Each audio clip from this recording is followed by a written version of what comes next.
I'm leaving the cafe to Sally. Better her than you. Tony, the husband, says this with absolute confidence. Sally, the daughter-in-law he's talking about, nods with joy. Who does he think he is? He knows nothing about this business. Tony seems delighted, almost as if he's the one running the show. Maybe because he's been playing the role of the cafe owner. I was foolish to have trusted Tony like this. I've got to cut the dead weight. My name is Lucy, a homemaker in my 60s. I live with Tony, and we have a son named John, who married Sally a few years ago. They live close by. John and Sally are important to me, but there's something else that means even more to me. Our family cafe. We've inherited this business through generations, since the town was scarcely populated. We're the current owners of the cafe. The coffee we've been brewing for generations is loved by the locals. Some even ask me to teach them how to make it. Each time they ask, I feel thrilled, and it's almost a pity I can't share the secret.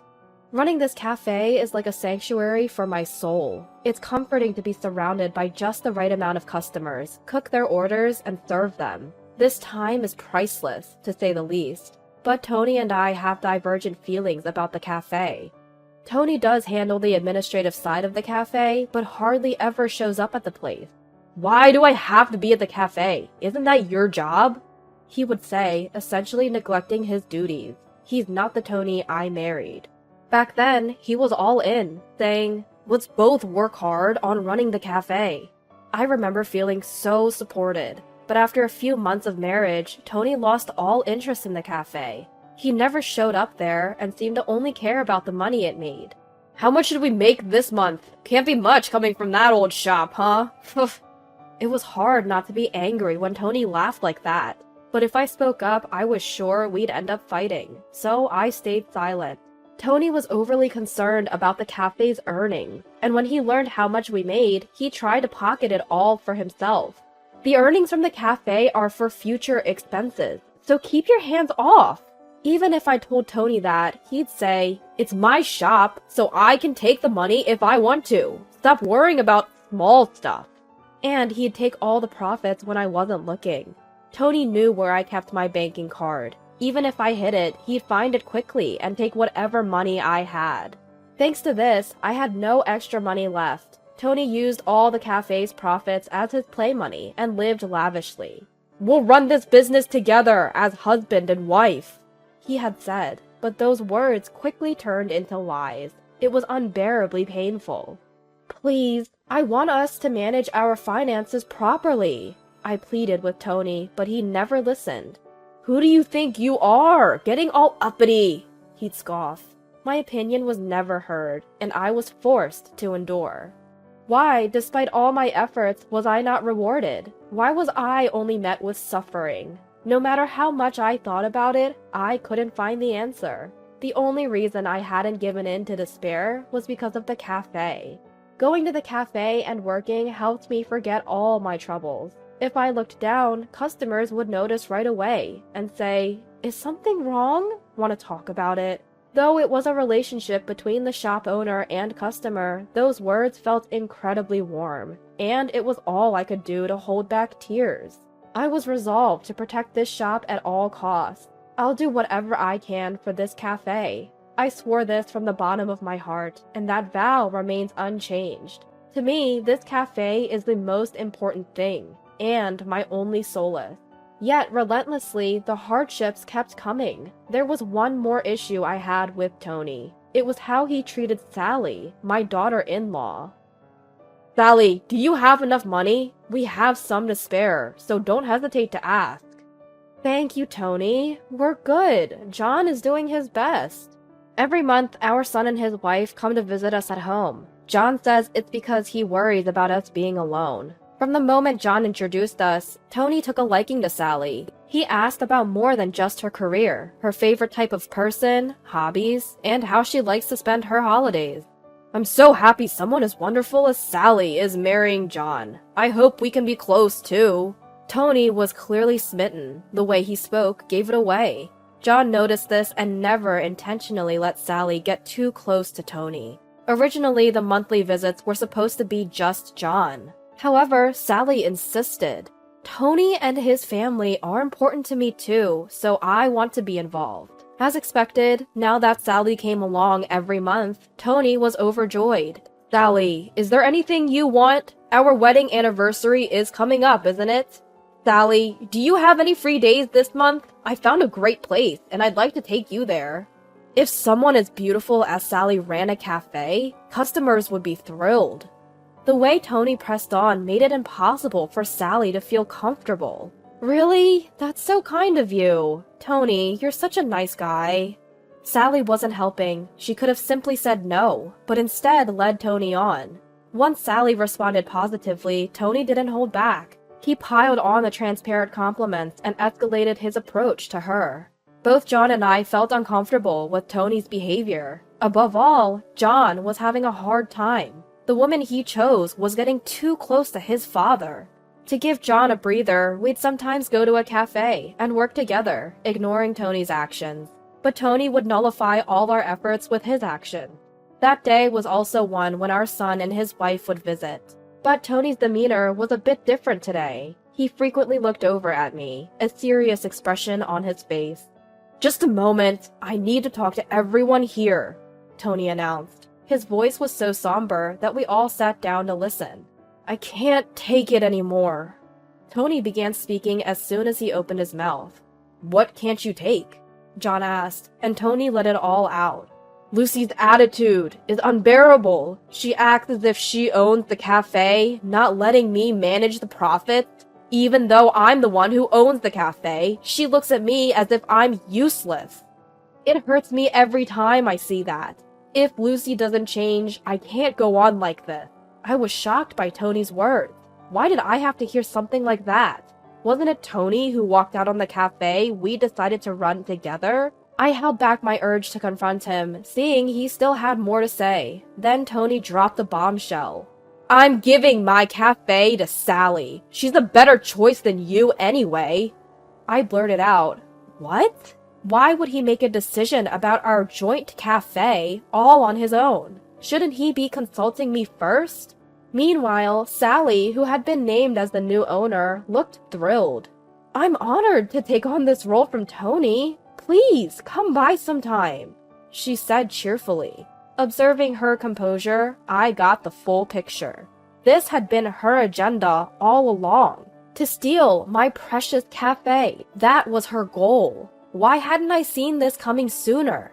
If I had, maybe I could have taken steps to prevent this whole debacle. I was so shocked by their words, I found myself speechless. Why was I being pushed into such a tight corner? What had I done to deserve this? My heart was filled with a strong desire for revenge. I must make them regret this, I thought. And I didn't waste time.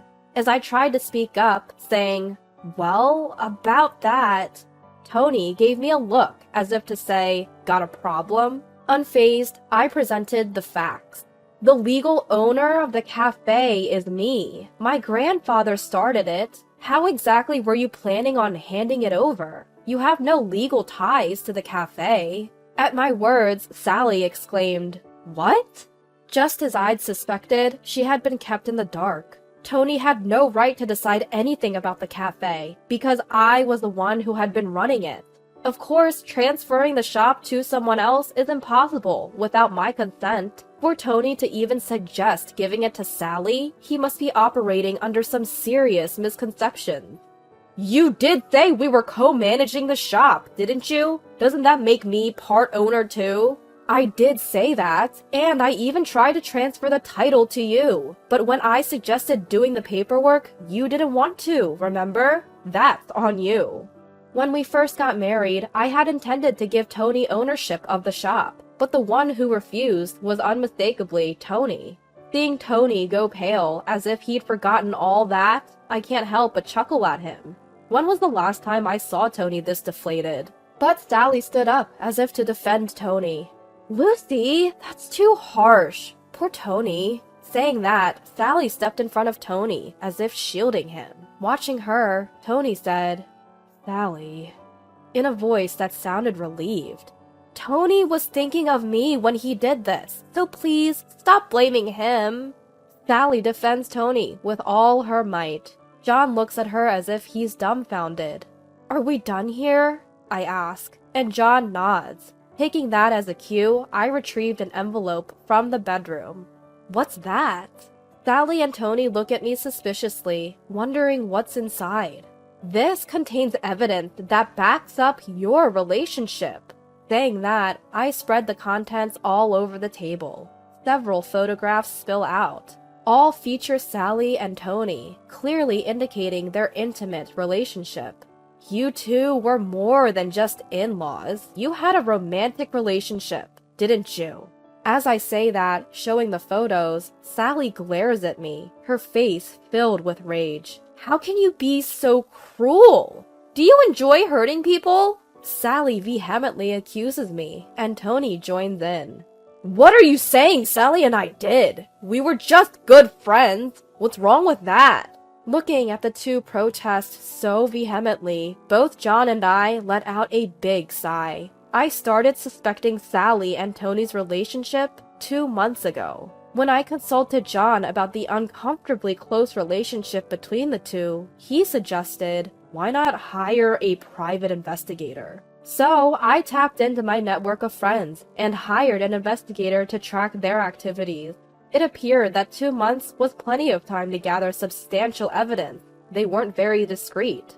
The days he said he was away on solo trips, he was actually on romantic getaways. The money taken from the cafe was being used to buy her gifts. I deeply regretted not starting the investigation sooner. I first showed the findings to John. Upon seeing them, John became furious, and his feelings for Sally cooled. We agreed to keep these findings a secret for now, until a moment so definitive came that divorce felt absolutely necessary. Well, that moment had arrived. "Sally, my feelings for you have waned. Let's get a divorce." John relayed this to Sally. Her face, once filled with anger, immediately turned pale. "No way. This is a joke, right? Divorce? Over just this? Cheating is a blatant betrayal. I can't continue this marriage." With those sharp words from John, Sally crumbled weakly onto the floor. Tony, watching all this, wore a worried expression. "Sally, it's okay. I'm here for you, even if John has abandoned you." Tony desperately tried to console a devastated Sally. Ignoring Tony, Sally's face continued to pale. But the revenge wasn't over. I had no intention of letting them support each other. "Just so you know, we're getting a divorce too." Upon hearing this, Tony blurted out, "What?" and stared at me. Tony actually depended on me. He couldn't afford to get divorced. He had already quit his job and was living on a pension. Had he saved money while he was working, things would have been different, but spendthrift Tony had no financial cushion. The only reason he'd been getting by was because of the cafe's earnings. Contrary to what he said about it being an old cafe, it's actually one of the most popular spots in town now, bringing in good money. If we divorced, he would lose that income. In short, Tony's life would plunge further into hardship. "Please, don't divorce me! I won't be able to cope! You planned on supporting Sally, right? I can't keep up with a Tony who cheats. My patience isn't endless." I had no obligation to show mercy to Tony, who was getting increasingly desperate. For years, Tony had continually betrayed me. I owed him no favors. That day, I was finally able to let go of the heavy burden named Tony. Though he resisted a lot, the divorce went through. At the same time, my son and his wife were also able to finalize their divorce. Both John and I sued Tony and Sally for alimony, and rightfully so. They'd been cheating. However, both of them resisted paying, claiming they couldn't afford the alimony. Well, that resistance turned out to be futile. Apparently, Tony now lives alone in an old apartment, abandoned by Sally. Sally is young. She probably planned to leverage her beauty and move on. But John wouldn't allow that. As soon as he contacted her parents, they took her back. She's now working her tail off to repay her parents, who covered the alimony. As for Tony, he didn't have the means to pay, and ended up in debt. On my end, the reduction in stress significantly elevated my focus on running my cafe. With my newfound financial stability, I renovated the cafe, and the atmosphere got rave reviews from customers. Sometimes John comes by and helps out with the business. Despite everything that's happened, John has always stood by me. I want to live the rest of my life with such a kind person as John.